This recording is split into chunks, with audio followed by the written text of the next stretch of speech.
அன்பு நான் பிராமின் உள்ளங்களே, அன்பு காட்டி வெல்வாய், கருணை காட்டி வெல்வாய், இரக்கம் காட்டி வெல்வாய். புதல்வர்மான் அடியனுக்கு இங்கு இந்த இடத்திலே நேரிலே உபதேசித்த அந்த உபதேசத்தையே தமபத பாடங்களாக நான் உங்களுக்கு நடத்தி கொண்டு வருகிறேன்.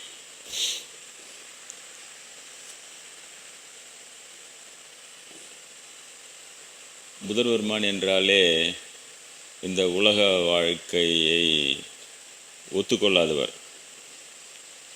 நம்ம சாமிங்கள்லாம் பார்த்திங்கன்னா இந்த இடத்துக்கு போய் வேண்டிக்கோ இது நடக்கும், அந்த இடத்துக்கு போய் அதை வேண்டிக்கோ அது நடக்கும் அப்படின்னு அந்த வேண்டுதலை நிறைவேற்றுற கடவுள்களாக இருப்பார்கள். புதல்வர்மானை பொறுத்தவரை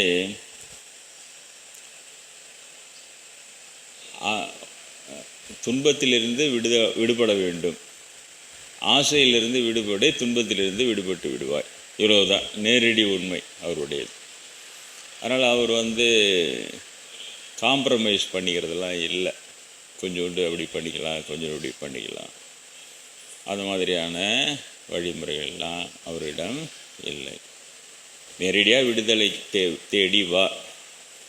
விடுதலை அடைந்த பிறகு அந்த விடுதலையை நீயே மற்றவர்களுக்கு எடுத்து சொல்லுவாய். ஏன்னால் விடுதலை இன்பம்னு தனியான ஒரு இன்பம் இருக்கிறது, விடுபட்ட இன்பம். ஒரு நோயில் அவஸ்தைப்படுறான், அது அவஸ்தை இன்பம்னு பேர் வச்சுக்கலாம். அப்புறம் அந்த நோயிலேருந்து விடுபட்டோடனே அப்போ தெரியுது, அதான் விடுதலை இன்பம். அதே போல் உலக வாழ்க்கையிலே இன்பம் இன்பம் என்று சொல்லிக்கொண்டு துன்பமான நிலைகளின் பின்னால் தான் மக்கள் ஓடிக்கொண்டிருக்கிறார்கள்.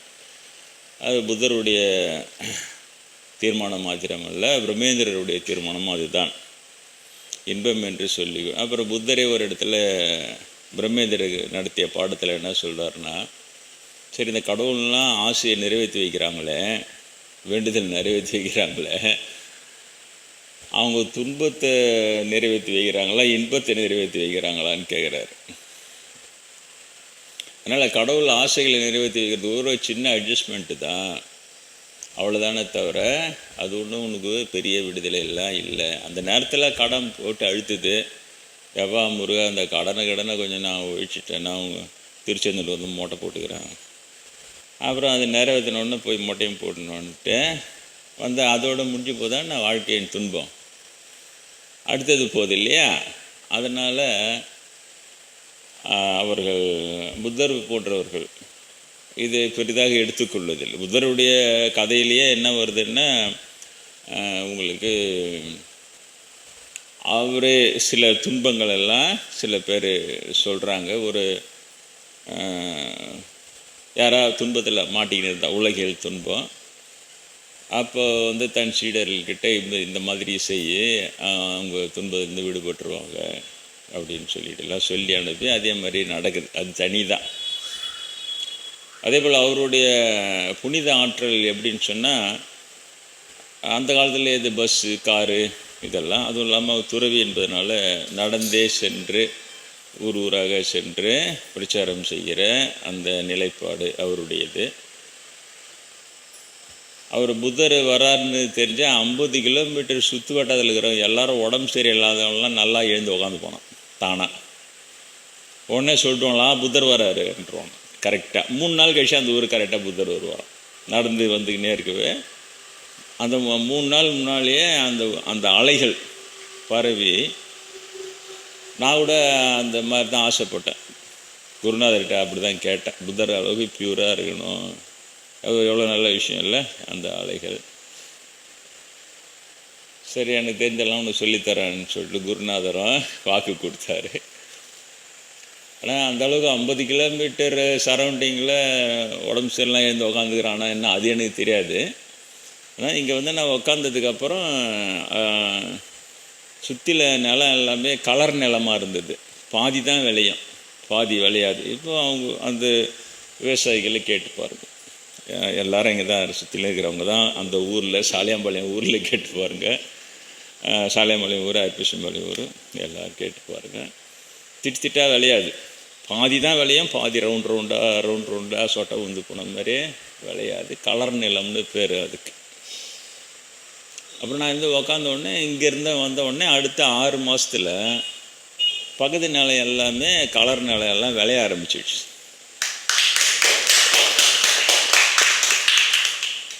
என்னை வரைக்கும் நான் மாடியிலேருந்து பார்ப்பேன், இப்போ ரவுண்டாக திட்டாக இருக்குமே, ஒன்றும் காணுமேன்றான்.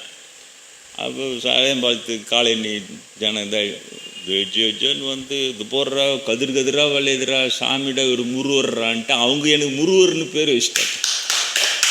முருவர்றா பேர். அதுக்கப்புறம் எவ்வளோ வருஷம், 30 வருஷம் கழிச்சு இப்போ சொல்கிறாங்க. நான் நினச்சது பக்கத்து நிலம் வரைக்கும் அந்த மாதிரி ஆயிடுச்சுன்னு நினச்சேன். அப்புறம் பார்த்தா த்ரூவாகவே கிளியர் பண்ணிகிட்டு இருக்குது. அப்புறம் சாலையம்பாளையத்தில் இருக்கிற பழைய பஞ்சாயத்து பிரசிடெண்ட்டு அவர் இவங்களுக்கு பேட்டி கொடுத்துக்கிறாரு. இந்த சாமி உட்காந்தோடனே எங்கள் ஊர் நிலம்லாம் கலர் நிலமாக இருந்தது, எல்லாம் விளையாடல. அப்புறம் தான் நாங்கள் லாபமே பார்த்தோம், எல்லோரும் நல்லா இருக்கிறோம். அப்புறம் இந்த பக்கம் ஊர் வெயிட்டு அர்பிசம்பாளையம், சாலையம்பாளையம் காலனி வெயிட்டு, எப்போ பார்த்தாலும் சண்டை வருமா. அவங்கவுங்க சம்பாதிக்கிறதுக்கு போலீஸ் ஸ்டேஷன் கட்டிக்கினே இருப்போம். சாமி உக்காந்தாரு, சண்டை இல்லை, 2 ஊரும் அமைதியாகிடுச்சு. நாங்கள் சம்பாதிக்கிறது என்கிட்டே இருக்குதுன்றாங்க. அவங்களே சண்டை போடாமல் இருக்கிறதால விளையிற உலகியல் லாபத்தை அவங்க பேசுகிறாங்க. இப்போ நாங்கள் சம்பாதிக்கிறோம், நாங்கள் நல்லா இருக்கிறோம், எடுத்துமே போலீஸ் ஸ்டேஷனில் கட்டுறது எல்லாம் இல்லவே இல்லை. 2 ஊருமே சொல்கிறேன். அது அந்த மாதிரி ஒரு எனக்கு புத்தரோடு கம்பேர் பண்ணும்போது இது ஒரு சின்ன ஒரு விளைவு தான். அது கேட்கும்போது எனக்கு சந்தோஷம், அது பரவாயில்ல.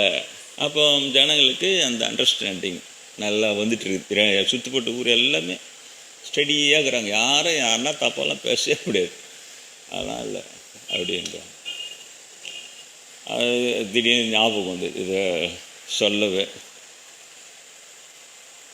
அப்புறம் இப்போ கூட ஒரு 5 சென்ட்டு இதுலேயே பக்கத்துலேயே வாங்கினோம். இங்கே கொடுத்தாங்க.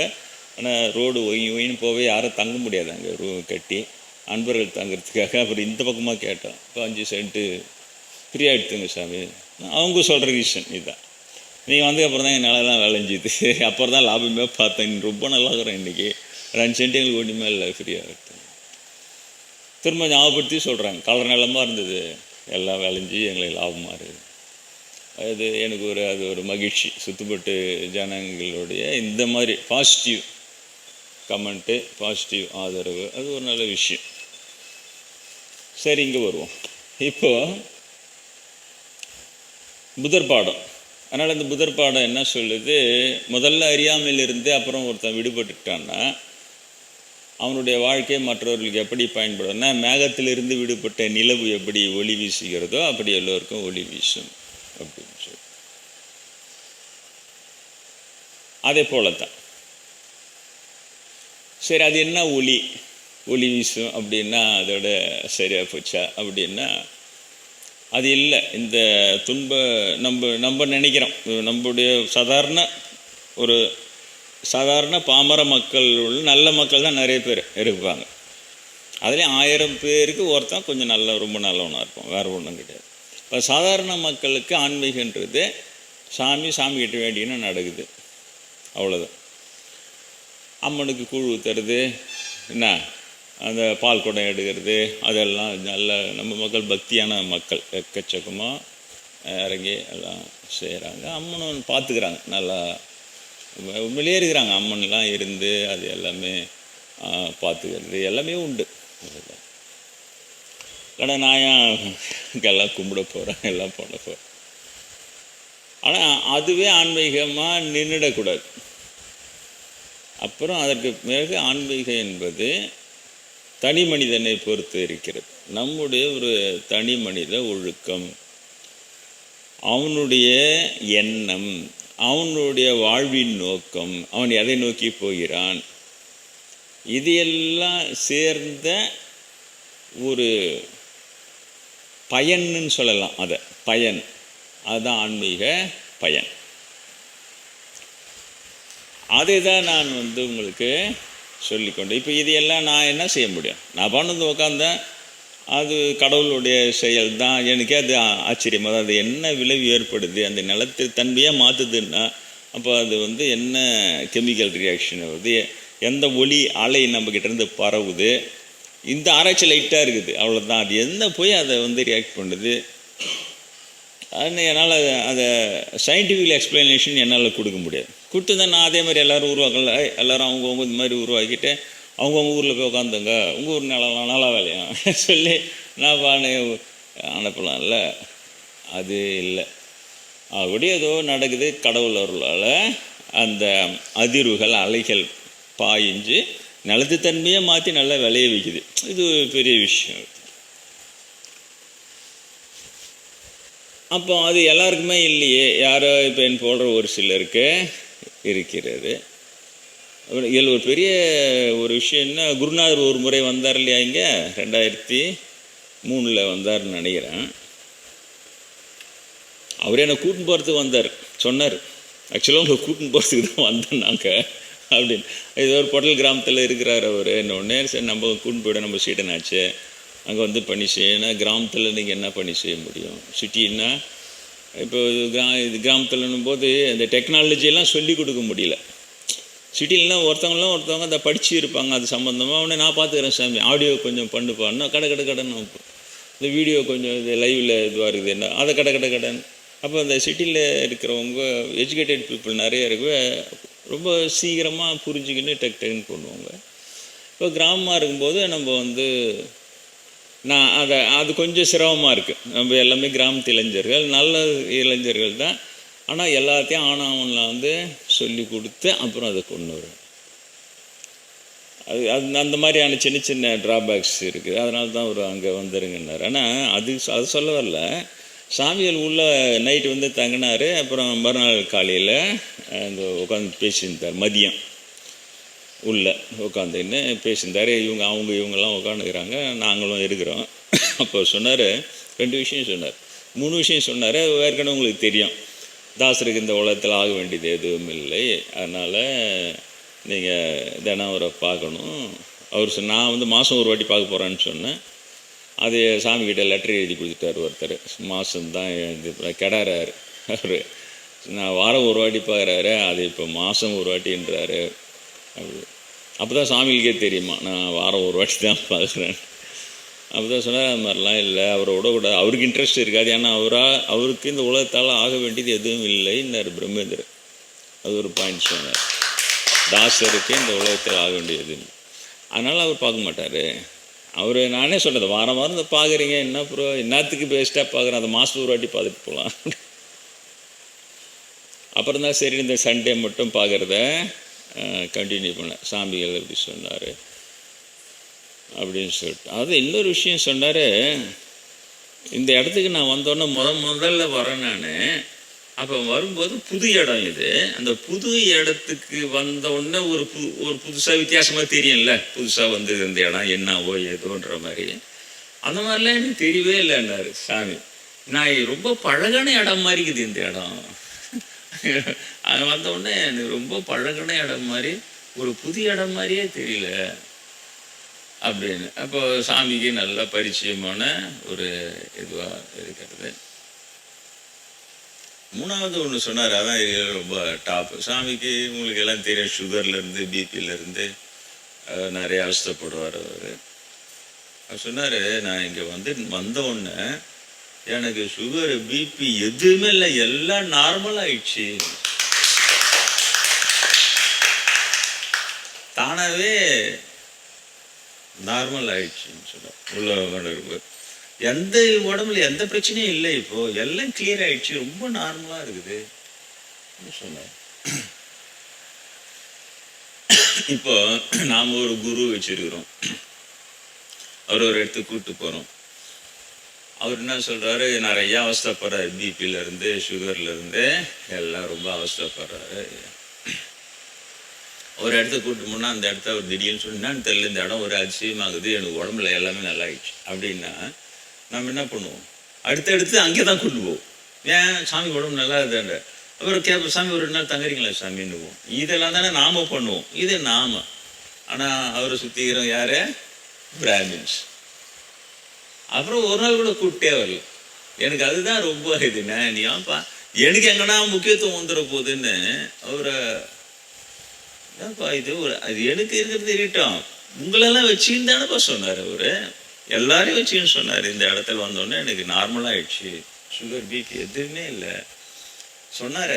உண்மையான அன்பு இருக்கிறவங்களா இருந்தா அப்புறம் கூட எவ்வளோ கேட்டு பார்த்துட்டு, நான் மலைக்கு போகும்போது விழுப்புரம் தான் கிராஸ் பண்ணி போறீங்க, வந்து ஒரு எட்டி பார்த்துட்டு ஒரு நாள் தங்கிட்டு அவர் மறுநாள் போயிட்டு, இல்லை ரிட்டர்னில் வரும்போதாவது இப்படி பண்ணிக்கலாம்ல. பண்ணும்போது தானாகவே அவருக்கு ஒரு ஹெல்த்தியாக ஃபீல் பண்ணும்போது நம்ம அதை செஞ்சா என்ன சிஷ்யகோடி. அதான் பிராமி, அந்த இடம் தான் பிராமி. ரொம்ப கடுமையாக இருப்பானுங்க. போய் ஒரு மகானை சரண் பண்ணுருவானுங்க. அதுக்கப்புறம் அந்த மகானை தன்னோட கண்ட்ரோல் எடுத்து அவரை எப்படி ஆட்டி படைக்கிறதுன்றதுலேயே குறியாக இருக்கும். அவரு சௌகரியம், அவருடைய நன்மை, அதுக்காக நம்ம கொஞ்சம் டெடிக்கேட்டடாக இருக்கணும். இருக்காது. அப்போ டெடிக்கேட்டடாக இருக்கிற நான் பிராமின்ஸ் கிட்ட வந்தாலும் அவங்கள திருத்தி விட்ருவோம். அவங்கள சேராத அளவுக்கு தேர்த்தி விட்ருவோம். என்ன செய்ய முடியும்? இவங்கள திருத்தலாம் முடியாது. நான் என்ன சொன்னால் அவங்கள திருத்தலாம் முடியாது. அது இன்பார்ன் கேரக்டர், அவங்களுடைய இன்பார்ன் கேரக்டர். சாமி அவங்க நடுவில் வச்சு தான் வளர்த்தார். அவர் தமாஷா சொன்னார் ஒரு வகுப்பில் ஃபுல்லாக கமெண்ட் எப்படி இருக்கும். கமெண்ட்டு பாப்பா நடுவில் நீ கரெக்டாக ஒரு பாடம் மட்டுமே கவனிச்சு குறியாக அவர் சொல்கிறது மட்டுமே செஞ்சுன்னு போகிற, நீ முன்னுக்கு என்னங்கிறேன்னா அவங்க கமெண்ட்டே வேறு மாதிரி தான் இருக்கும். அப்போதான் ஒரு நாள் சொன்னார். அப்போ தான் நான் சொன்னேனே சாமி என்னை எப்படி வளர்த்தாருன்னு. 1 2 3ன்னாரு. நீ நான் கடவுள். 1 நீ கடவுளை தேடும் சீடன்.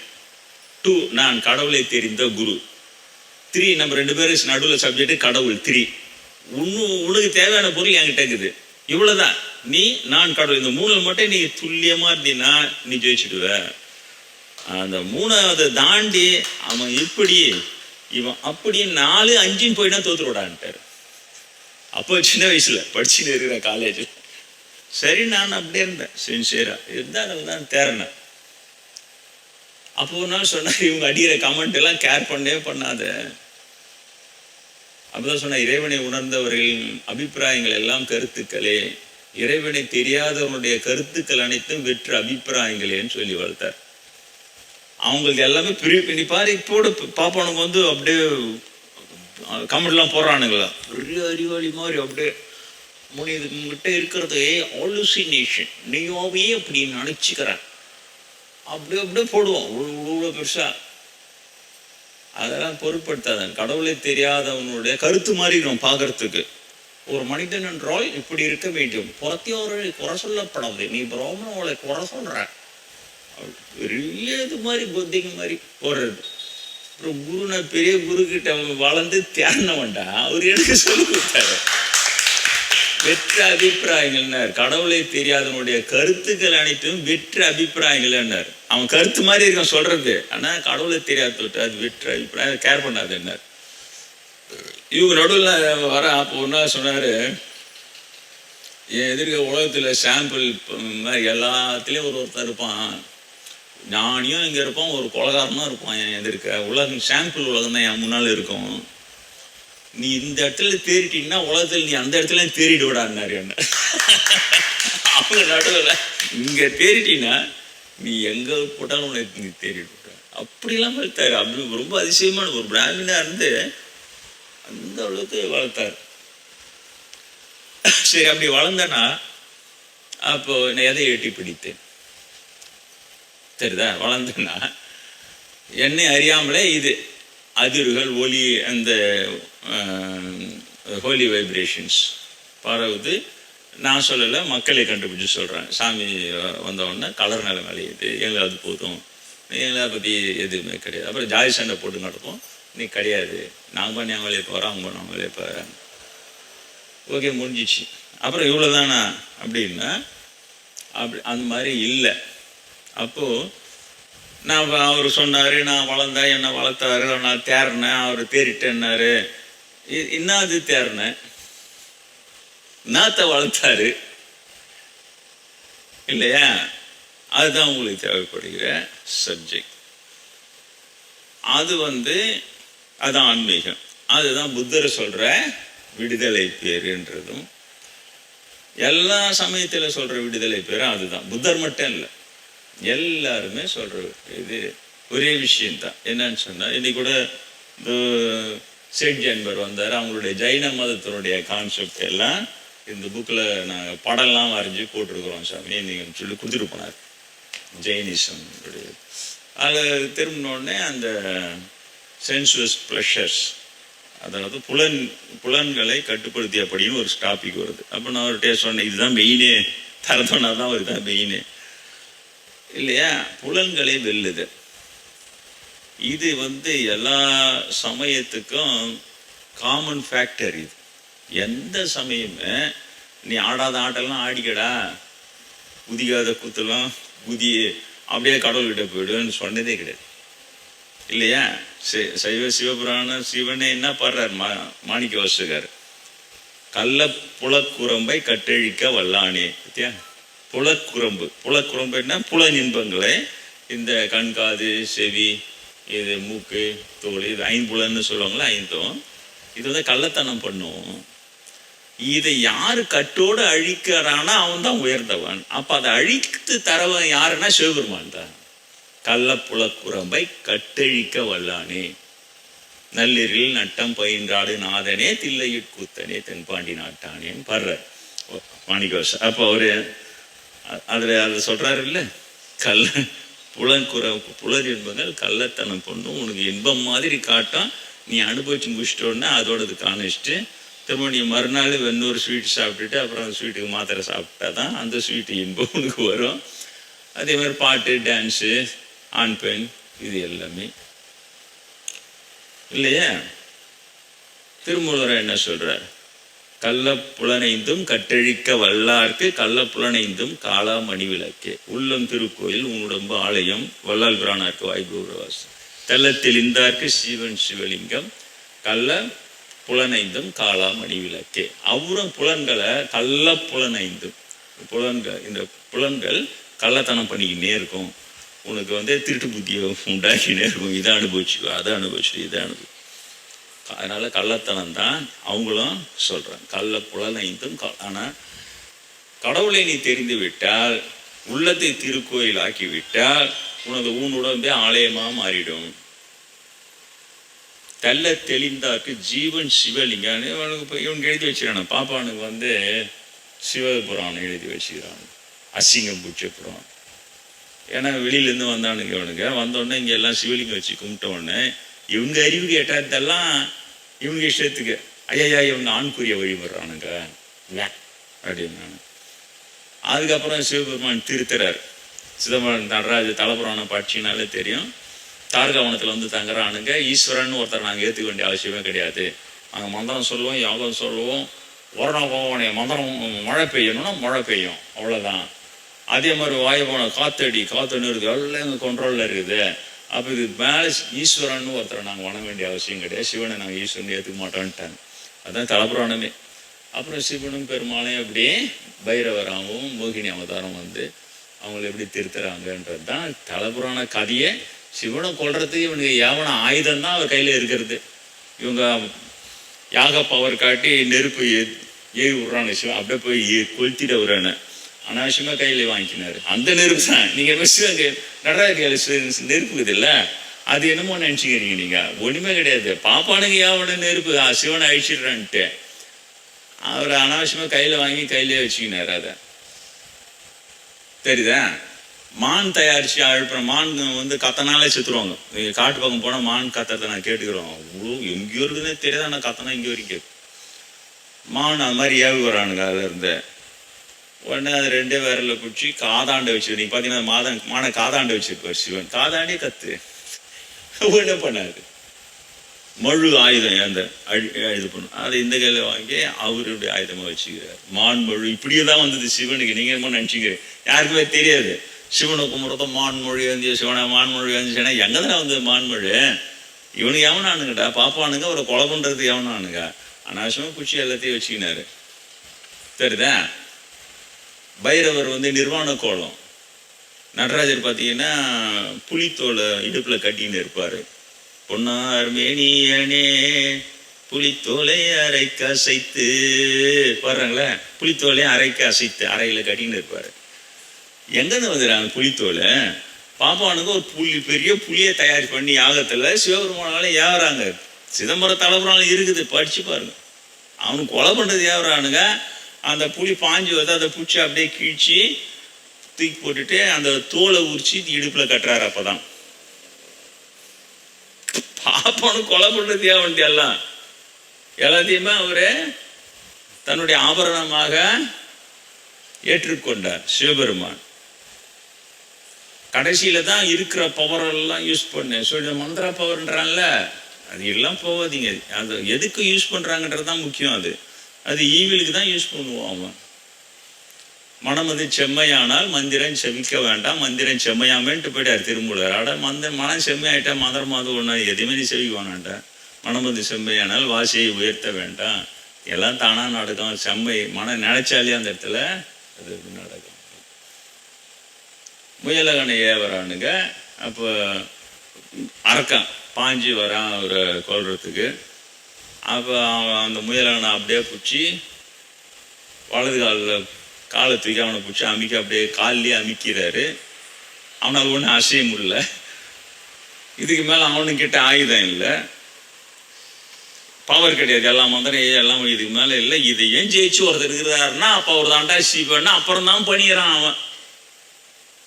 அப்போதான் ஆனந்த தாண்டம் வராரு. இடது கால் வலது காலில் அந்த முயலை அமுத்திக்கின்னு இடது காலில் தூக்கிக்கின்னு ஆனந்த தாண்டம் நடராஜ சிதம்பரத்தில் இருக்கிற நடராஜர் தாண்டம் ஆனந்தமா தாண்டவர். ஒடிமே இல்லைடா நீங்க கொடுத்து எல்லாமே அவர் கையில் இருக்குது. நெருப்பு, மானு, மழு, புலி, யானை தெரிதா.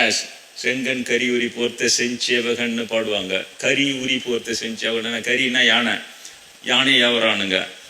அதை உரிச்சு உடம்பு தோல் போத்துக்கிறாரு. கரி உரி போர்த்த செஞ்சேவகன். எதுவுமே எல்லாம் பாப்பானுங்க ஏவன ஆயுதம். சிவனை இது பண்ணது சும்மா கிடையாது. அவனுங்க வரும்போதே சிவனை கொலை பண்றதுக்காக வந்தவனுங்க. அவனுங்க அப்புறம் மாறிட்ட உடனே கூட அவங்க புத்தி அப்பமே அவனுங்க ஏன்னா ஒரு தப்பு பண்ணா அதை திருத்திக்க மாட்டானுங்க, வருந்த மாட்டானுங்க, திருந்த மாட்டானுங்க. இது கூட அவரு எதனா நம்மளை பண்ண போறாருன்னு சுமணங்காட்டியும் பணிஞ்சு அப்படியே நாங்கள் உங்களை பூஜை பண்றோம்ன்ட்டு அப்படி வந்துக்கணும்.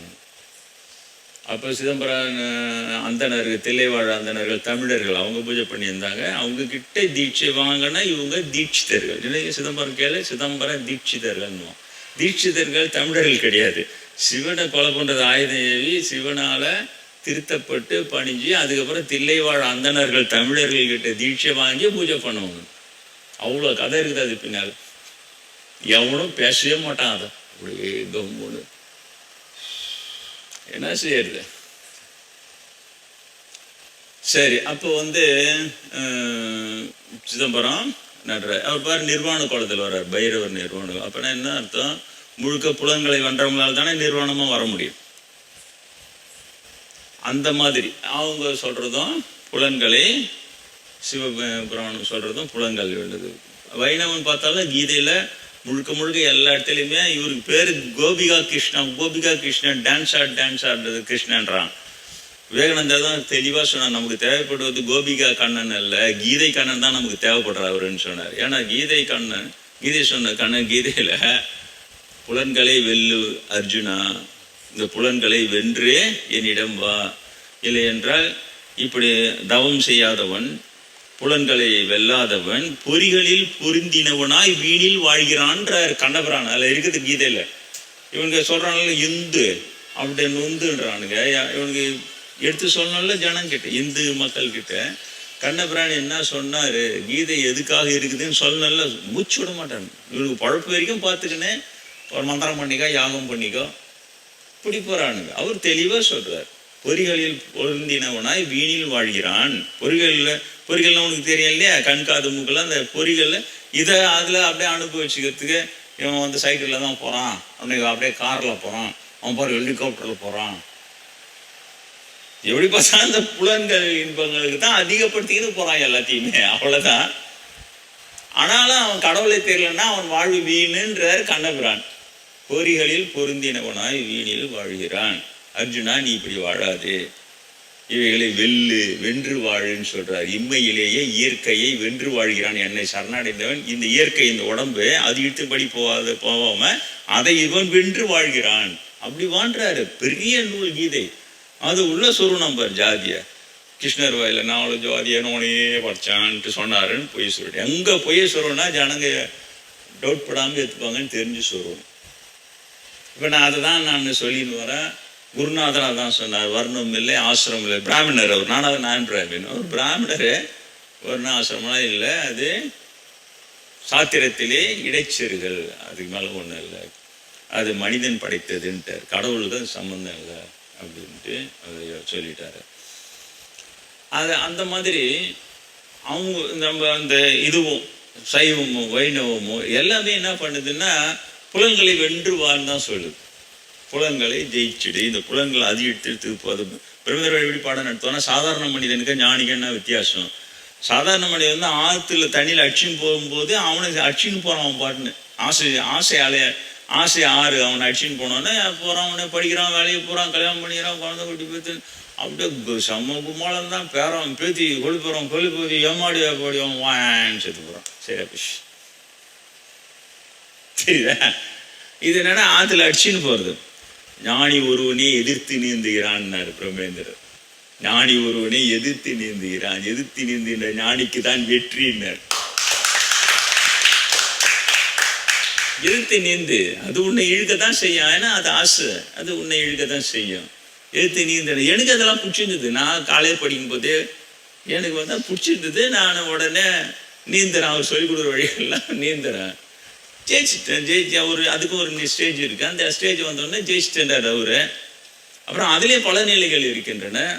போயினே இருக்கிறேன். பார்த்தா நம்ம முன்னோர்களை ரொம்பவும் வணங்கணும். ஏன்னா எல்லாத்தையும் ஹிண்ட் அவுட் பண்ணிக்கிட்டே இருக்கிறாங்க. ஒரு இடத்துல இது ஒன்றுன்னா இவங்க கள்ளப்புல குரம்பை கட்டழிக்கவலான் என்ற அறிவுரை, கள்ளப்புலான் இந்த காலா மணி விளக்கு என்ற அறிவுரை, அப்புறம் தெல்ல தெளிந்தார்கள் சிவன் சிவலிங்கம். அப்போ என்னடா இவனுக்கு ஏன்டா ஆண்குறின்றானுங்க?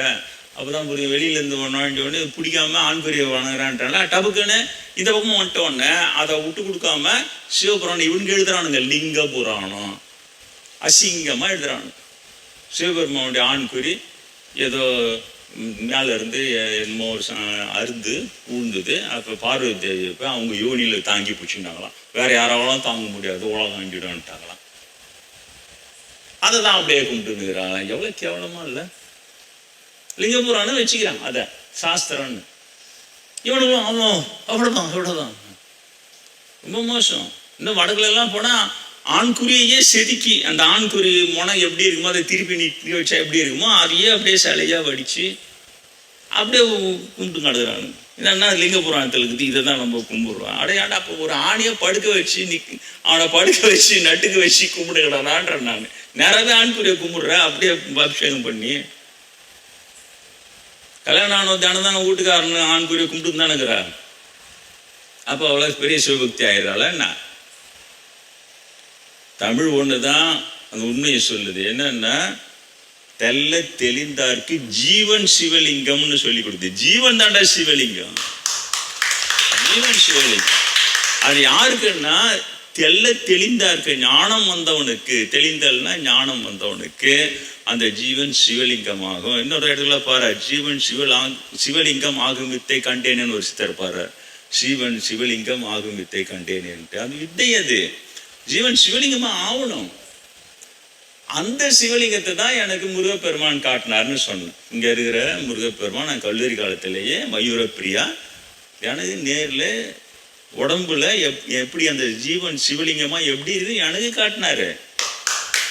நான் அந்த சிவலிங்கத்தை தான் எனது ஔவையார் பிரிவில் போகிற விநாயகர் ஆகவல்ல சத்தத்தினுள்ளே சதாசிவம் காட்டி சித்தத்தினுள்ளே சிவலிங்கம் காட்டின்னு பாடி வச்சுட்டு போயிட்டேன்டா. என்ன மரமாண்டிங்க வந்து இப்படி லிங்க புராணம் ஏறி கெடுப்பானுங்க அப்படின்னு தெரிஞ்சு சித்தத்தில் இருக்கிற சிவலிங்கம் எனக்கு இவர் காட்டினது சித்த சிவலிங்கம் தான் காட்டினாரு முருகப்பெருமானம். இவ்வளவு உண்மைகள் இருக்கு ஆன்மீகத்து உள்ள. பாபமோசி அவனை வச்சு யாகம் பண்ணிக்க அகஜம் பண்ணிக்க ஒரு யாகம் பண்ணிக்க ஒரு அகஜம் பண்ணிக்க மந்திரம் பண்ணிக்க மாயம் பண்ணிக்க. என்னடா இது? என்னதான் பண்றீங்க? அதுதான் நான் சொல்றேன். அப்போ இதெல்லாம் தெரிந்து வந்து சொல்லுன்னார் பிரம்மேந்திரர். எல்லாரும் புத்தகத்தை படிச்சு சொல்கிறான், நீ புத்தகத்தை படிச்சு பேசாத, அனுபவத்தில் தெரிந்ததை மட்டும் பேசுனார். இது இவ்வளோ நேரம் பேசுன நான் அனுபவத்தில் தானே பேசுகிறேன். சிவன் சிவலிங்கம்னு பாடிக்கிறவங்க அநேகமும் சிவன் தான் சிவலிங்கமாக இருக்கணும்னு நினைக்கிறான், அதே நாள் நீங்கள் அப்படியே எடுத்துங்க அப்படியே சொல்கிறேன். இல்லை, சிவன் உண்மையிலேயே சிவலிங்கம் எனக்கு முருகப்பெருமான் காமிச்சாரு, அந்த பேரில் விநாயகர் பெருமான் காமிச்சாரு, நான் அகவல் எழுதி வச்சுட்டு போகிறேன். சித்தத்தினுள்ள சிவலிங்கம் காட்டினாரு எனக்கு இவர் விநாயகர்னு எழுதி வச்சுட்டு போகிறேன். உடனே இவங்க இங்கே பக்கம் குறுக்கில் வந்து கொண்டவர் கொண்டதில்லை கொண்டவரை கொண்டதில்லை அவரை பார்த்தோன்னு சொல்கிறதெல்லாம் சும்மா. அப்போ இப்படி ஔவையார் வந்து காட்டினார்னு தானே எழுதுனாங்க. சித்தத்தினுள்ளே சிவலிங்கம் காட்டி, சத்தத்தினுள்ளே சதாசிவம் காட்டி. காட்டின்னா அதை காட்டுறாரு, நான் பார்த்தேன்டான்னு அர்த்தம். எங்கேருந்து வந்தீங்க? இங்கே கண்டவர் வேண்டதில்லை, இண்டவர் கண்டதில்லை. அப்போ அவங்க காணாமலே எழுதிட்டாங்களா அதை? அதனால தான் ரொம்ப ஓவர விருப்பத்தனோட நான் கட்சியில் ஒரு வார்த்தையை திட்டி முடிச்சிடுறானுங்கள. அறிவு கிட்ட பாப்பார திருட்டு முண்டாங்க. அதுக்கு மேலே எனக்கு திட்ட தெரியல, எனக்கு சின்ன வயசுல திட்டி பழகல. ஆனால் ரொம்ப திட்டினு வரும்போது பாப்பார திருட்டு முண்டாங்க. தனக்கு தெரியலன்றது ஒத்துக்கிறதுக்கு பதிலாக தெரிஞ்சவங்க சொல்கிற உண்மையை வந்து அப்படி அது இல்லை, அது வந்து இது இல்லை, இது வந்து இப்படி ஆலுசினேஷன் இவ்வளோ நினச்சிக்கிறான். அது மரியாதை கொடுத்துற போகிறோம் பயப்படுறானுங்க, இவனா நினச்சிக்கிறான். சரி, ஆலுசினேஷனில் மஞ்சள் மாதம் எனக்கு மாத்திரை பேர் சொன்னாங்க, அந்த மாத்திரை பேர் எழுதி உமாசேகர்கிட்ட கொடுக்குறேன். ஃபுட் பாய்சனால் ரொம்ப அவசரப்படுறேன் அந்த டயத்தில். அவர் போய் வாங்கிட்டு வர்றாரு. அந்த மாத்திரையை சாப்பிட்டு அடுத்து அரை மணி நேரத்தில் டோட்டலாக நல்லாகி பாடி பிக்கப் ஆகி ட்ரெயின் ஏற்றி விட்றாங்க. மலைக்கு போயிட்டேன் நான். இந்த ஆலுசினேஷனில் மாத்திரை பேர் தெரியுமா? ஒருவேளை மாத்திரை பேர் தெரிஞ்சு நீ அதை எழுதி கொடுத்து வாங்கி நல்லா ஆக்கினா அந்த ஆலுசினேஷன் நல்ல ஆலுசினேஷன் தானே, உனக்கு தேவையாச்சு. அது மஞ்சள் மாதா காட்டுவாசியாக இருந்து 1000 வருஷம் முன்னால் வாழ்ந்தாங்க, அவங்களுக்கு எப்படி மாத்திரை பேர் தெரியும்? அதான் கடவுள். இப்போ நான் இந்த பிரிவில் இந்த நவீன யுகத்தில் வந்து எனக்கு சொல்லும்போது மாத்திரை பேர் சொல்லிட்டு ஞாபகம் வச்சுக்கோன்னு சொல்லிட்டு போகிறாங்க. எல்லாமே ஆண்டு சயின்டிஃபிக் எக்ஸ்பிளனேஷன் நான் வரேன்னு.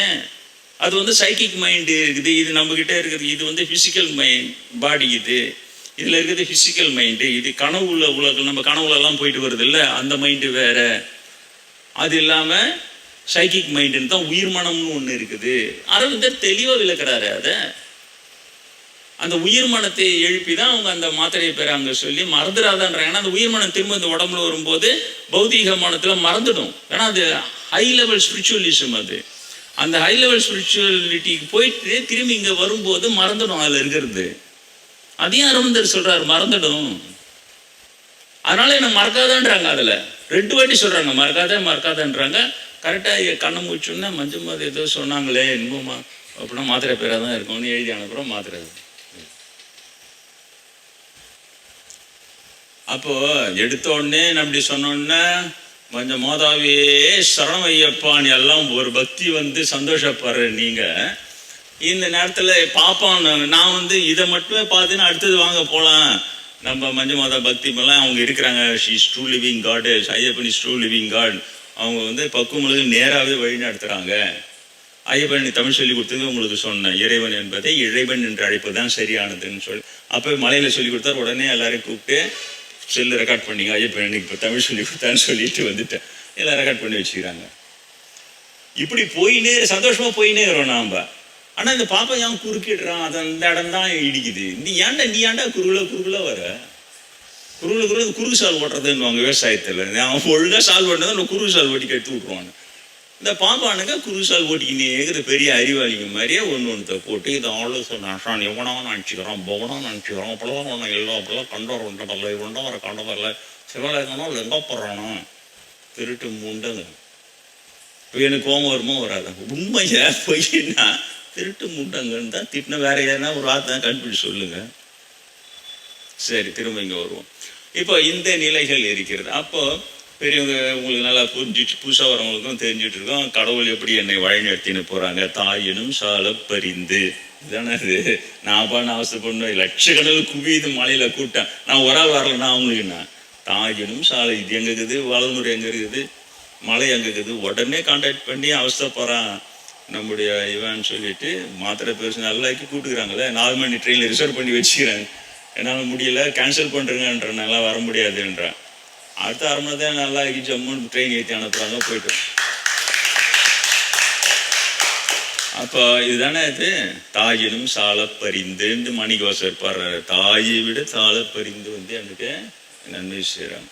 சரி, இதெல்லாம் செய்கிறாங்க. அப்போ சரி, நாங்கள் என்ன கற்றுக்கிறது இதில்?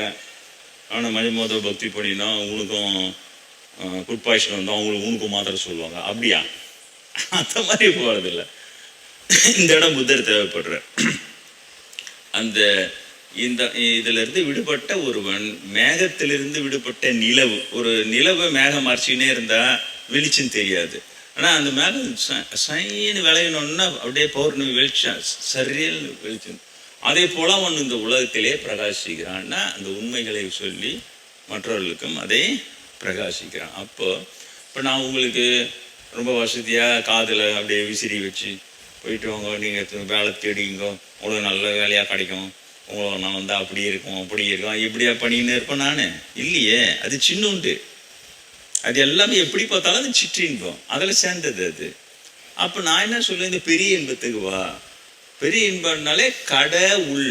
இந்த சிற்ற இன்பங்கள், புலன் இன்பங்களை நீ கடந்தால்தான் அந்த கடவுள் உன்னோட நேரடி தொடர்பு கொள்ளும். புரியுதா? இப்போ புரியுதா உங்களுக்கு?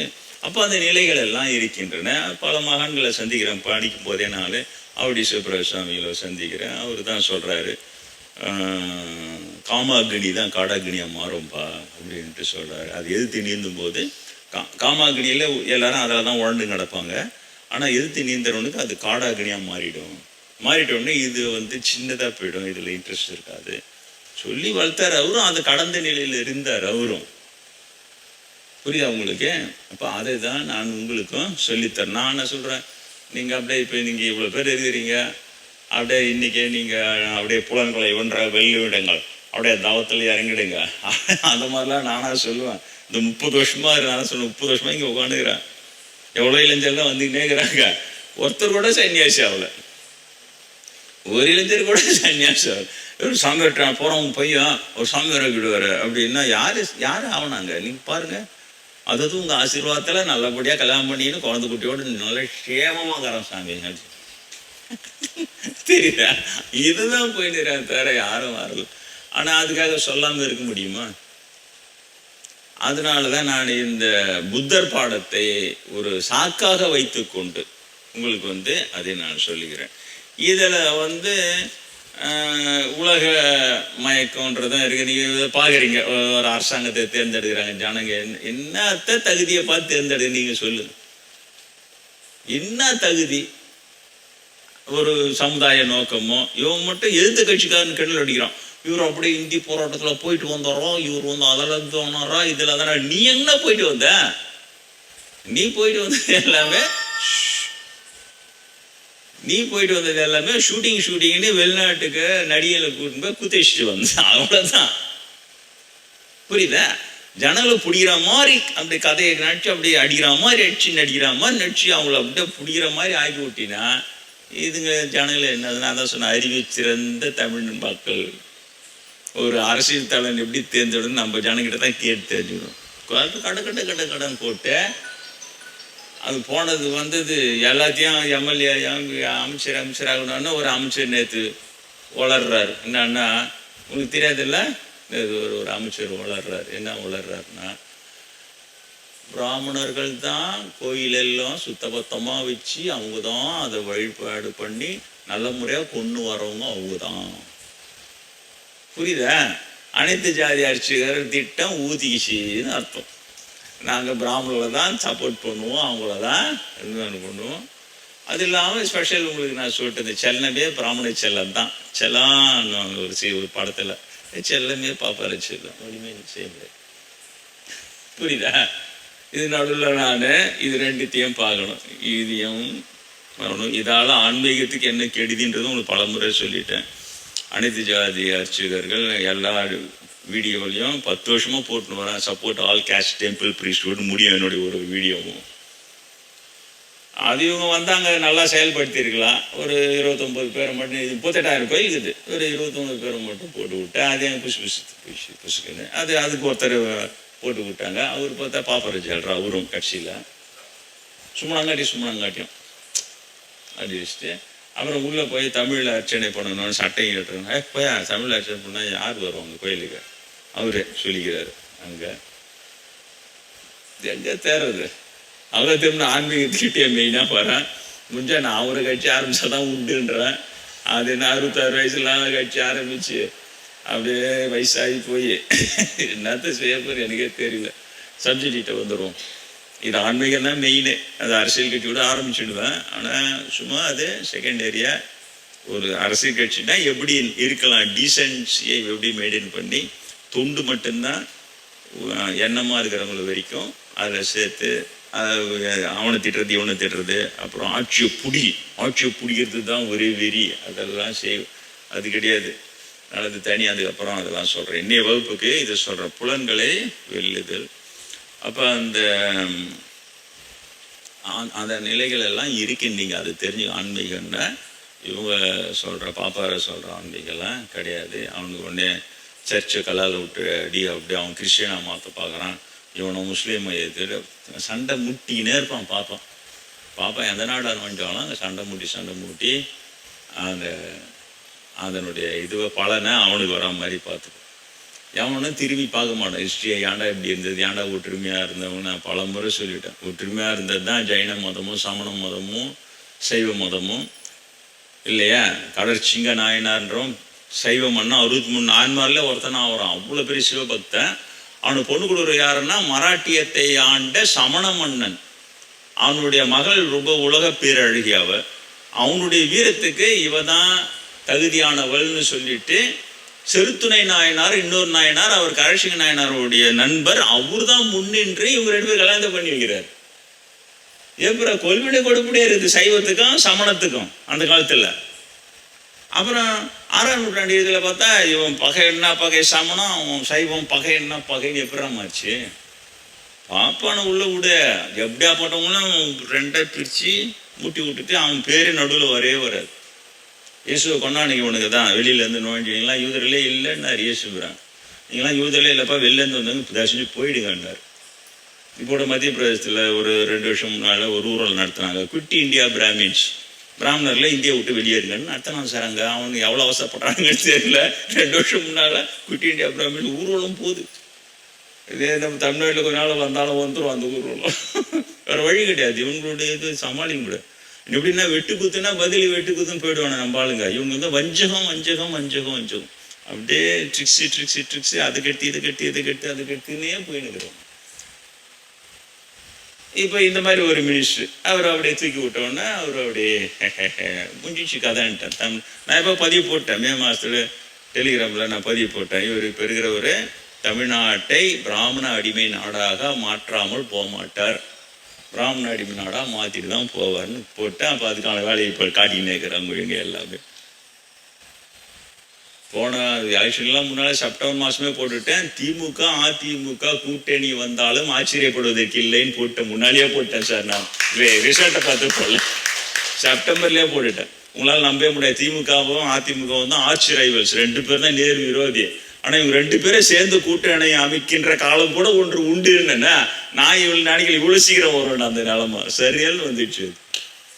சரி அது போட்டேன். அப்போது அதனால் புதற்பாடை என்றாலே ஆசைகளை வெல்லுதல், புலன்களை வெல்லுதல், அதற்கான பயிற்சி முயற்சியில் ஈடுபடுதல். அது ஒன்றும் தப்பு இல்லை. நம்ம கல்யாணம் ஆகி போச்சு. எங்கள் தாத்தா வந்து 50 வயசில் தான் ஆன்மீக பயிற்சி ஆரம்பித்தார். சிவானந்த பரமஹம்சர், படேகர சிவானந்த பரமஹம்சர். நேற்று கூட அவங்களுடைய குரூப்பில் தான் நிறைய பேர் ஜீவசமாதி அடைகிறாங்க. நேற்று கூட ஒரு அம்மா ஜீவசமாதின்னு போட்டிருந்தாங்க. 2 நாள் முன்னால் ஜீவசமாதி அடைஞ்சதுன்னு. அதேமாதிரி கையெல்லாம் இப்படி தூக்கி விட்றாங்க. தொலைன்னு 24 மணி நேரம் ஆயிடுச்சான். வரைச்சிக்கும்ல, உடம்பு வரைச்சிக்காமல் அப்படியே இருக்குது.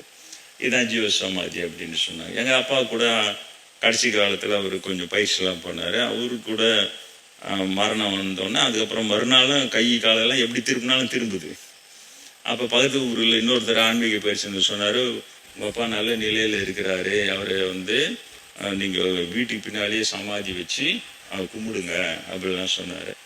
அப்படி இல்லை வேணாம், பக்கத்துலேயே தான் சுடுகாடு ஒரு தெரு தள்ளி தான், அங்கே வச்சு சமாதி கட்டி வச்சுக்கிறோன்னா அந்த மாதிரி. அந்த மாதிரிலாம் கரெக்டு. அந்த படேகரா சிவானந்த பரமஹம்சருடைய இதுதான் அங்கே பிரபலமாகுது. கேரளாவிலேருந்து ஒரு 5 இடத்துல இருக்குதான் இப்போ. அவரு அந்த பக்கம் வர்றாரு, ஆவடிக்கு வர்றாரு, நடந்து தான் வருவாங்க அப்போல்லாம். அவர் வரும்போது சீடியர்கள்லாம் வராங்க, பசிக்குது சாமின்றாங்க குரு கிட்ட. அவர் அப்போ ஆவடிக்கு அண்ணனூர் ஒரு 4 கிலோமீட்டரு டிஸ்டன்ஸு. அவர் ஆவடியில் ரயில்வே லைன் வரமே வராங்க. அப்போல்லாம் ஜனத்தொகை கம்மி தான், நடுவில் வீடுலாம் இருக்காது. அப்போ அவர் அங்கேருந்து பார்த்துட்டு டே அந்த பக்கமாக ஒளி தெரியுதுரா, அங்கே நம்மளால் ஒருத்தர் இருக்கிறான்டா, அங்கே போனால் சோறு கிடைக்கண்டான்ட்டு நேராக அண்ணனூருக்கு வர்றாரு. அங்கே இருக்கிறவங்க கேட்குறாரு, இங்கே யாருன்னா அடியார்களுக்கு சாப்பாடு போடுறவங்க என்ன இருக்கிறாங்க, எல்லாரும் ரத்தனம் ஆக்கிறதான், அவர் தான் சாமியாருங்கெல்லாம் சாப்பாடு போடுவார். அவருக்கு வயலில் ஏர் ஓடினுக்கிறாரு எங்கள் தாத்தா. அவர் ஓடி போய் யாரோ சாமியார் கும்பல் வந்துக்கிறாங்க, சோறு போகணும். அவர் அதை அப்படியே அங்கே கூட்டிகிட்டு அவர் இவங்களுக்காக நிலவரம் வசதியெல்லாம் இருக்குது, அதனால் சமையல் ஏற்பாடு பண்ணி நல்லா சாப்பாடு போட்டு. அப்போ அவர் படேகரா சிவானந்த பரமஹம்சர் அவர் தான் தாத்தாவுக்கு குருவாக இருந்தால் அவருடைய முதற் சீடனை விட்டு உபதேசம் கொடுக்க சொன்னார் எங்கள் தாத்தாவுக்கு. இவன் நம்மவன், நமது சீடு, இவனுக்கு உபதேசம், நான் உனக்கு கொடுத்த உபதேசம் இவனுக்கு கொடு. அதுக்கப்புறம் தான் அவர் 50 வயசுக்கு அப்புறம் தான் அவர் அந்த பயிற்சியெலாம் ஆரம்பித்தார். பயிற்சி ஆரம்பித்து அப்புறம் அவங்களுக்கு சொன்னது தான், நான் சின்ன 7 வயசுலேயே என்ன சொல்லிட்டு பின்னால் சாமியார் ஆகிடுவான், எனக்கு அட்வைஸ் பண்ணிட்டு சாமியார் ஆகிடுறா, கல்யாணம் பண்ணிக்காத சொல்லிட்டு செத்துச்சார். அந்த பயிற்சி எடுத்து சொல்லி கொடுத்து செத்துட்டார். சொல்லப்போனால் நான் அந்த பயிற்சியில் செஞ்சதே இல்லை. ஆனால் 7 வயசில் எங்கள் தாத்தா கிட்டேருந்து நான் உபதேசம் பெற்று படேகரா சிவானந்த பரமஹம்சருடைய உபதேசத்தை எங்கள் தாத்தா கிட்ட இருந்து பெற்றவன் நான். முதல் குரு எனக்கு தாத்தா தான் எனக்கு. அப்போ அது உள்ளே என்ன வருது பார்த்தீங்களா, கல்யாணம்லாம் பண்ணிக்காதுரா. என்னாச்சு, பெருசான சாமியார் கல்யாணம் பண்ணிக்காதுரா. அப்போ என்ன அர்த்தம், புலனின்பங்களில் இறங்காது. அப்போ அதை ஜெயிச்சு வரும். அப்புறம் இப்போ போனால் சொல்கிறாங்க அவன் மீதி பேர்லாம் சாமியார்னே பேர் அவருக்கு, சாமியார் வீடு பேர் அண்ணனூரில்.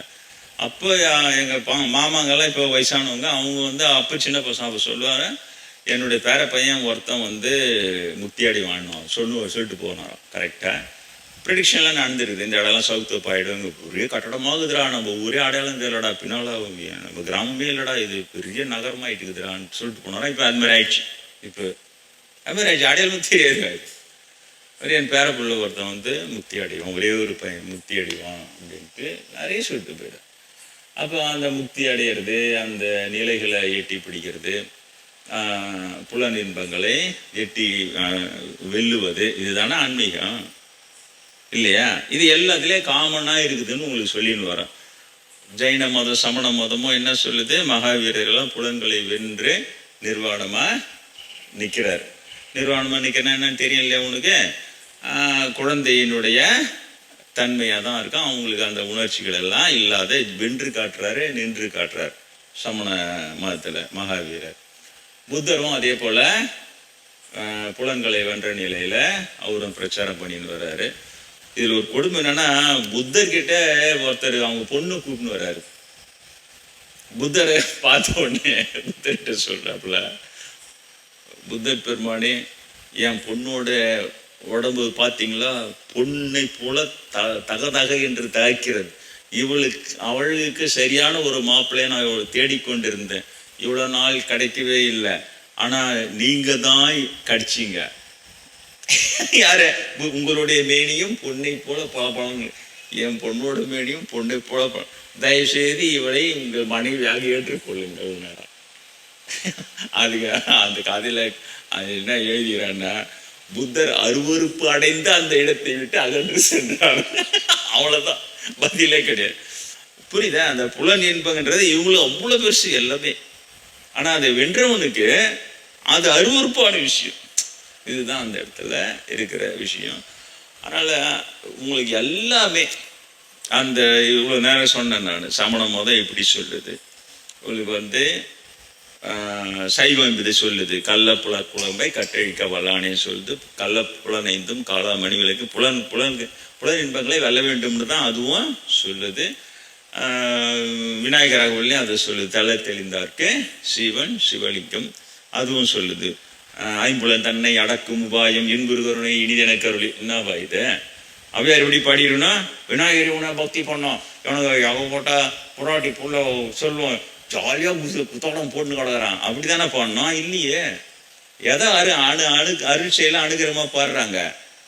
ஐம்புலன் தன்னை அடக்கும் படிக்கிறீங்களா? விநாயகர் சதுர்த்திக்கு இங்கே கும்பிட்றோம், விநாயகர் படிக்கிறோம்ல. ஐம்புலன் தன்னை அடக்கும் உபாயம் என்பொரு கருணை என கருளே கருவிகள் ஒடுங்கும் கருத்தினை அறிவித்து. என்னடா இது? என்ன நீங்க பிள்ளையார் போய் கும்பிட்டு இவங்க என்ன சொல்றாங்க? கருவிகள் எல்லாம் நல்லா இயங்கி அப்படியே ஒரு பொண்டாடியை 10 பொண்டாடியா என்ஜாய் பண்ணி ஜாலியாக ஆகிறான் பிள்ளையாரப்போ ஆசீர்வாதத்தில் அப்படியா சொல்றாங்க? இல்லையே. ஐம்புலன் தன்னை அடக்கும் உபாயமா? இந்த புலன்கள் எப்படி அடக்குதே எனக்கு உபாயம் சொல்லி கொடுத்த விநாயகர். தெரியுதா? கருவிகள் ஒடுங்கும் கருத்தினை எனக்கு சொல்லி கொடுத்த பிள்ளையாரப்பா. கருவிகள் ஒடுங்கும் கருத்தினை அறிவித்து இருவினை தன்னை அறுத்திரில் கடிந்து. இன்னைக்கு பாடம் உங்களுக்கு புரியுதா? எல்லாத்துலயும் இருக்கிற காமன் ஃபேக்டரே இதுதான்.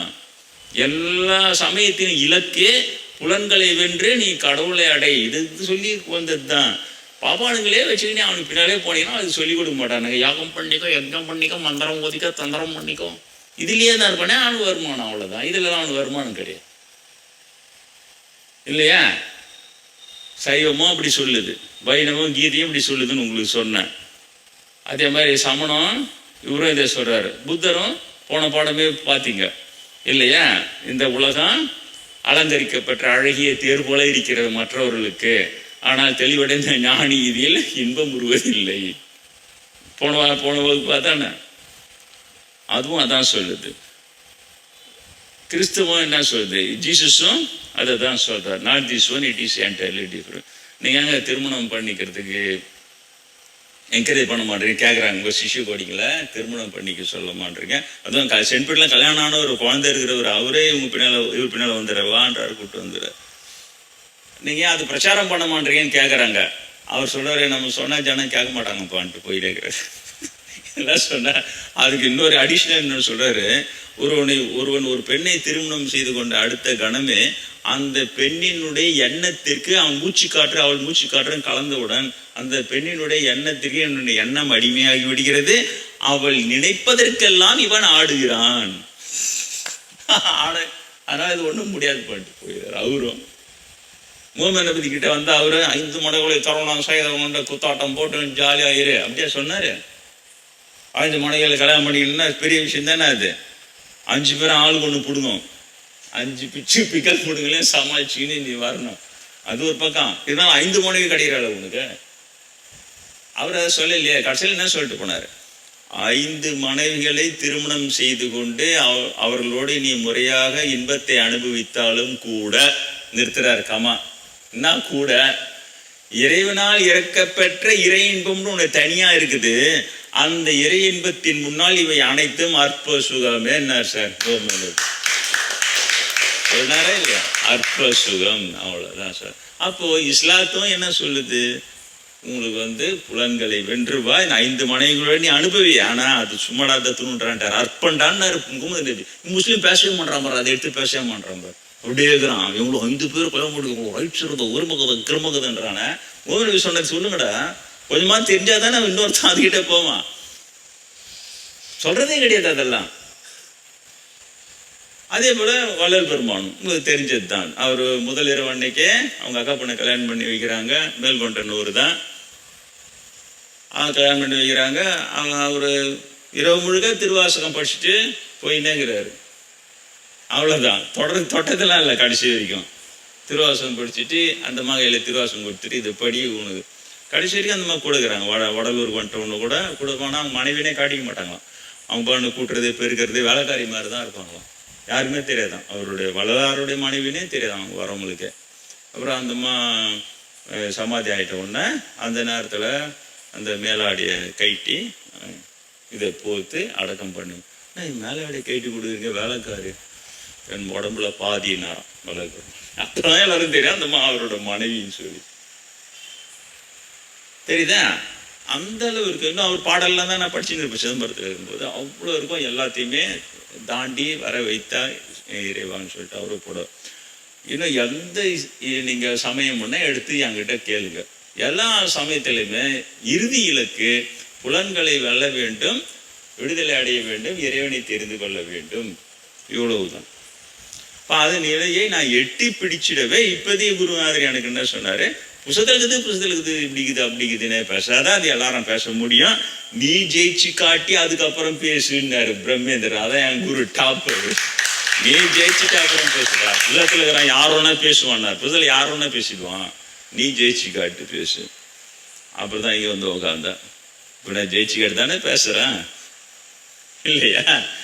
அதனால நான் ஒரு கொஞ்சம் வருஷம் முன்னால், ஒரு 6-7 வருஷம் முன்னால் கூட இருக்குன்னு நினைக்கிறேன், நான் ஒரு பாட்டு எழுதி, ஏன்னா நான் வரவங்க நீங்கள் வரீங்கன்னு வச்சுக்கலாம், புலன்களை அடக்குங்கள் புலன்களை வெல்லுங்கள் அப்படின்னு பிடிக்கி 10 பேராக காணாமல் போயினே இருப்பீங்க. அப்புறம் இன்னைக்கு 4 பேர் தான் சாமி வந்து ஏன் நீங்கள் சும்மா இருக்க மாட்டேங்க சாமி, அப்போ பார்த்தாலும் புலன்களை. அவங்க தான் ஞாயிற்றுக்கிழமை சீரியல்லாம் இது பண்ணிட்டு சிறப்பு திரைப்படத்தை விட்டுட்டு உட்காந்துக்கிறாங்களா, அது ஒன்று பெரிய விஷயம். நீங்கள் அவங்க போன நைனா அது அவங்க 4 ஆகி 2 ஆகி ஒரே ஆள் உட்காந்து இருப்பான், சீக்கிரம் முடியும் நான் எல்லாத்தையும் எடுத்து வச்சுட்டு வீட்டுக்கு போனேன். அதனால அதை சேலம் பேசுது. ஆனால் புத்தர் பாடம் வருஷத்துக்கு ஒரு வாட்டி 2 ஆட்டியாவது இருக்கிறது சொல்லணும்ல. நான் இல்லைன்னா வெளியில் என்ன தான் அவங்க சாமியார் சொல்லி கொடுக்குறாரு, என்ன நான் எதுவுமே சொல்லி கொடுக்கல, ஏன்னா மந்திரம் சொல்லி தர்றாரா, யோகம் பண்ணிங்க யுத்தம் பண்ணிங்கன்றாரு, ஒரு மண்ணும் கிடையாது. நாயன்மார் கதையெல்லாம் சொல்லியாச்சு, ஆடவர்கள் கதையெல்லாம் சொல்லியாச்சு, அடியாள் கதையெல்லாம் சொல்லியாச்சு, பட்டணாதர் கதையெல்லாம் சொல்லியாச்சு, ஓகே. அப்புறம் ஆன்மீகன்னா என்ன நீங்கள் சொல்லணும்ல. என்கிட்ட வரவங்க வெளியில் போனால் நீங்கள் ஆன்மீகம்னா என்ன சொல்கிறார், ஆன்மீகம் அப்படின்னா பிள்ளையார் தான்றாரா, முருகர் தான்றாரா, இல்லை யோசிச்சுவாங்க, இல்லை புத்தர் தான்றாரா அப்படின்னு மிரட்டினான்னு வச்சுக்கோ. நீங்கள் போய் சொன்னால் அப்படியே சும்மா உட்காரு சொல்லிட்டு, நான் இன்னைக்கு சொன்னதை நீ அப்படியே சொல்லணும். எந்த சமயத்தை எடுத்துக்கொண்டாலும் அதனுடைய கான்செப்ட் ஒன்று தான்.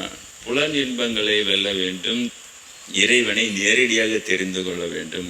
அப்படி வென்ற இன்பம் தான் பெரிய இன்பம் என்பதனால் அதை பேரின்பம் பேர் வச்சான். தமிழ்ல அற்புதமான தமிழ் அது. இதுக்கு சிற்றின்பம்னு பேர் வச்சான், துல்லியமாக பேர் வச்சு போயிருக்கிறான். அதனால உன்னால் முடிஞ்சா இதை அப்புறம் எப்படி வெல்றது, படியா விநாயகர்கள் படி, பிள்ளையார் சங்கடர் சுத்தியா உட்காரு படி, 50 தன்னை அடக்கும் வாஜம் இன்புறுதன் எனக்கு அருளி கருவிகளோடு கருத்தினை அறிவித்து அர்த்தத்தை பார்த்து படி. லோக பட்சி போயிட்டா உனக்கு தெரியாது, அர்த்தத்தை பட்ச பயந்து ஏந்து ஓடிய போடுவிடா நீ. விநாயகர்கள் படிக்கும் போது ஓடிய போடுவேன் நீ. என்னடா இது 50 நாடகம் சொல்லுது, அதில் கடகடன்னு விஷயம் நம்ம இந்த மேட்னி சினிமா போடுறான்னு இந்த சேனல் அதை பார்க்கணும் தானே நம்ம படிக்கணும். நீங்கள் சொல்லணும் இதுதான்ப்பா உண்மை. அதான் தெரிஞ்சு ஏன் அவர்கிட்ட போகிறீங்க, நாங்கள் என்ன வேலை எல்லாம் அவர் வென்று இருக்கிறாரு, அவர்கிட்ட போய் கற்றுக்குவோம், முடிஞ்சு போச்சு, தெரியுதா? அப்போ சரின்னு போன முறையே நான் இந்த காதலை பற்றி குரு பாராட்டின கவிதையை போட்டேன். காதல் என்னும் ஒரு வேதனை அனுபவம், காதிற் சொல்லி நெஞ்சில் உணர்த்தி கடந்து போகவும் வைத்தானே. அது என்னமோ ஆன்மீகத்தில் முன்னாடினா தமிழ் தானா வருது. நான் படிச்சது என்னமோ இன்ஜினியரிங் தான். அப்போ அந்த குரு பாராட்டினார்னு சொன்னேன். காதல் என்னும் ஒரு வேதனை அனுபவம்னு துல்லியமாக சொல்லியிருந்தேன். கையை பிடிச்சின்னு ஒரு ஏவன் அந்த கவிதைன்ட்டு சொன்னார். அதை சொல்லி ஏற்கனவே திருமங்கை மன்னனும் பாடிட்டான். இளையவர் கலவி தரும் வேதனை காதல் இன்பம்னு சொன்னான். அந்த வேதனை என்ற வார்த்தை யாரும் பெருசாக எடுத்துக்கிறதே இல்லை, நிலை கடந்தவனுக்கு தான் தெரியும் அது வேதனை இன்பம்ன்றது. அது உங்களுக்கு இது பண்ண. அப்புறம் இன்னைக்கு சரி புத்தர் பாடமே போட ஒரு 4-5-6 வருஷத்துக்கு முன்னால் இருக்கும், ஒரு பாட்டு ஒன்று எழுதி நானே ஒரு அந்த கம்ப்யூட்டரில் இருக்கிற லூப்ஸ் எல்லாம் வச்சு நானே ஒரு இசை அமைத்து நானே அதை பாடி வச்சுருந்தேன். அது மன ஒரு மூலையில் கடந்தது. சரி இன்னைக்கு அதை போட்டு விட்டுடலாம், போட்டு விட்டு உங்களுக்கு கொஞ்சம் வெறுப்பேற்றி அமுச்சு விட்டு நான் அந்த வால்ட்ரிட்ட அதே சொல்லிட்டேன், இதை போட்டு விட்டு எல்லாரும் எனக்கு வெறுப்பேற்றி அமுச்சிட போகிறான். ஏன்னா அது என்ன சொல்லுதுன்னா, மூலாமல் மூண்டு சுழன்று மூலக்கணலும் எரியுதடி அப்படி வரும் அந்த பாட்டு. சோகாமல் சோகம் காக்கும் சோக வாழ்வு போச்சுதடி, தெரியுதா? வரும். நான் இங்கே எண்ணெய் எரித்து அது எதோ வரும், அது கடைசியில் போடுவாங்க, அதை பார்த்துங்க. அதில் ஒரு 4 வரி தான், தேவர் உலகில் என்னை நித்திய சூரியராக அறிவரடி, ஆனால் ஆவி உலகில் பிராமண ஆவிகள் பழித்து பாவம் சேர்க்குதடி சொல்லிட்டு நான் அதை இது பண்ணேன். அதனால் அந்த முடிகிற தருவாயில் அந்த பாடலை போடுவாங்க, அதையும் கேட்டுக்கொள்ளுங்கள். ஓரளவுக்கு இன்றைய வகுப்பை நான் உங்களுக்கு சரியாக புரிய வைத்திருக்கிறேன் என்றுதான் எண்ணுகிறேன். அன்பு காட்டி வெல்லுங்கள், கருணை காட்டி வெல்லுங்கள், இரக்கம் காட்டி வெல்லுங்கள்.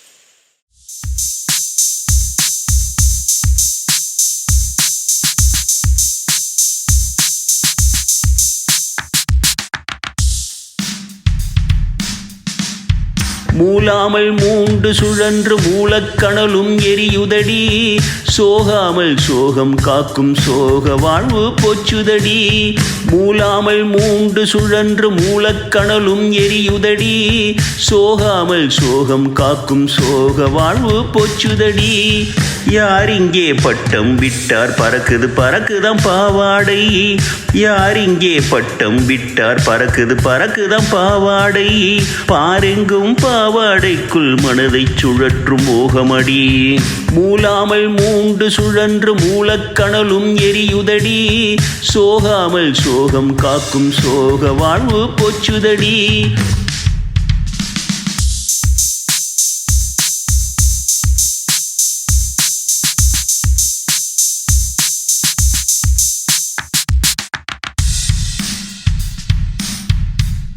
நான் இங்கே என்னை எரித்து தாரை வார்க்கும் தாகமடி, யார் இங்கே என்னை தொடர்ந்து எரிய துடிக்கும் சீடரடி. நான் இங்கே என்னை எரித்து தாரை வார்க்கும் தாகமடி, யார் இங்கே என்னை தொடர்ந்து எரிய துடிக்கும் சீடரடி. வாழ்வெங்கும் முல்லை வளர்த்து அறியாமை காடாச்சுதடி, வாழ்வெங்கும் முல்லை வளர்த்து அறியாமை காடாச்சுதடி. வெட்டி வெட்டி விழலுக்கு இறைத்த நீராய் காலம் போச்சுதடி. மூலாமல் மூண்டு சுழன்று மூலக்கணலும் எரியுதடி, சோகாமல் சோகம் காக்கும் சோக வாழ்வு போச்சுதடி.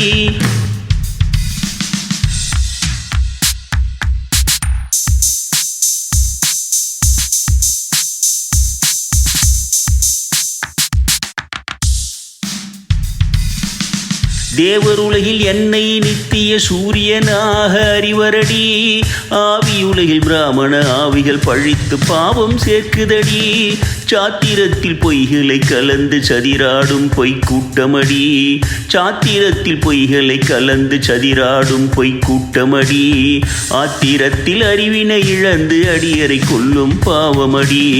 மூலாமல் மூண்டு சுழன்று மூலக்கணலும் எரியுதடி, சோகாமல் சோகம் காக்கும் சோக வாழ்வு போச்சுதடி.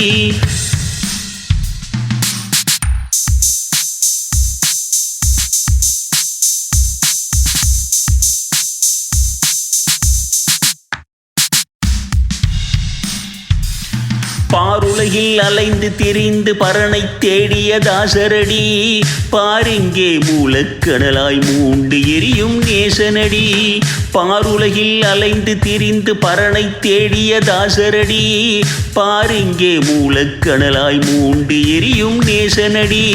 சீரிங்கே சிறப்பாய் வாழ சிதிலம் அடைந்த உலகரடி, சீரிங்கே சிறப்பாய் வாழ சிதிலம் அடைந்த உலகரடி. நாரிங்கே கல்லில் உரித்து வீணாய் காலம் போச்சுதடி. மூலாமல் மூண்டு சுழன்று மூலக்கணலும் எரியுதடி, சோகாமல் சோகம் காக்கும் சோக வாழ்வு போச்சுதடி. மூலாமல் மூண்டு சுழன்று மூலக்கணலும் எரியுதடி, சோகாமல் சோகம் காக்கும் சோக வாழ்வு போச்சுதடி.